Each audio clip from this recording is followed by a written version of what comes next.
Hey there, welcome again here in this channel. And for today's special episode, we have another transgender story. And in this video, we are going to listen for another trans story of this gorgeous transgender host, model, an endorser, and most of all, an influencer from the Philippines, Miss Reka. And for today's episode, she will going to share to us a life update of her love life. I know it sounds interesting, but before that, I would like to encourage you to be part of this family. All you have to do is just like this video, share this one with all of your friends. Please don't forget to subscribe and leave a comment below. And now prepare yourself because here she is.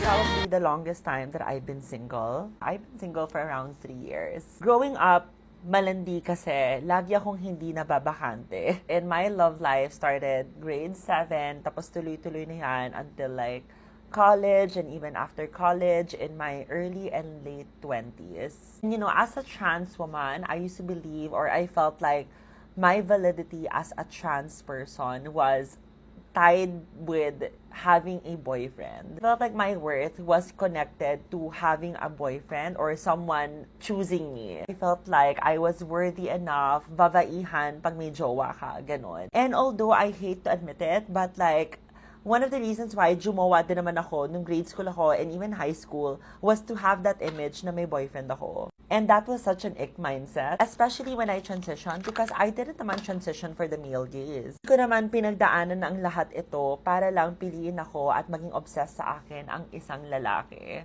And I need to remember that I transitioned for myself. I transitioned to feel more aligned and to feel comfortable in my own skin. And you know, being single this long forced me to sit with myself and really see the value in not having to seek validation from other people or another person. And having to sit with myself made me realize na just because I'm single doesn't mean I feel empty or I don't receive love. I think mas napahalagahan ko ang sarili ko, mas napahalagahan ko yung mga kaibigan ko because they fill my cup. Because hindi na naman sa romantic form nag-i-exist ang love. Sa mga trans sisters ko dyan na nanonood, I really hope we don't make it our whole personality. Yung jowa natin. Charot. I mean, by all means, go celebrate love, your happiness, diba? But I hope we remind ourselves na our worth should not be tied to another human being. Or siguro yung mga post ng mga tao na parang mahal kita kahit trans ka. Parang, ha?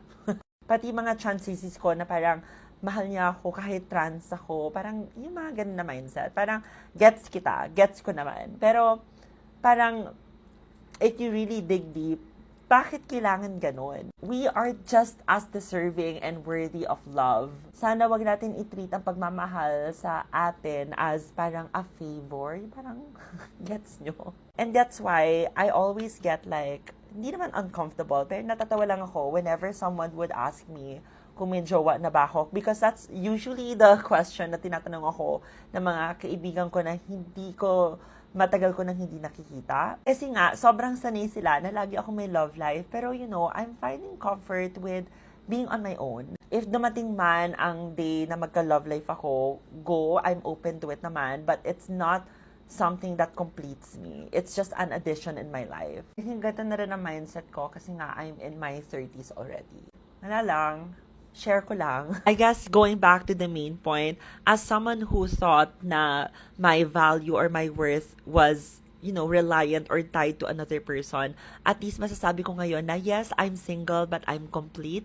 Yes, I'm single pero hindi nakatali sa ibang tao ang aking worth, ang aking value.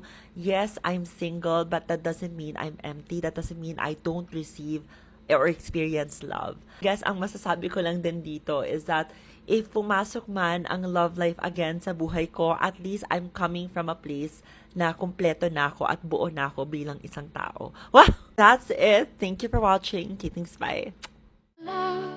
Hello, it's a beautiful. Hi, this is Scarlett, and don't forget to subscribe to Barney Bear's channel.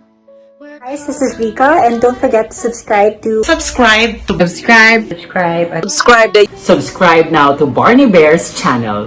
Anak ko yan. Let Let me show you my world. I respect everyone, whoever, wherever you are. We are one family.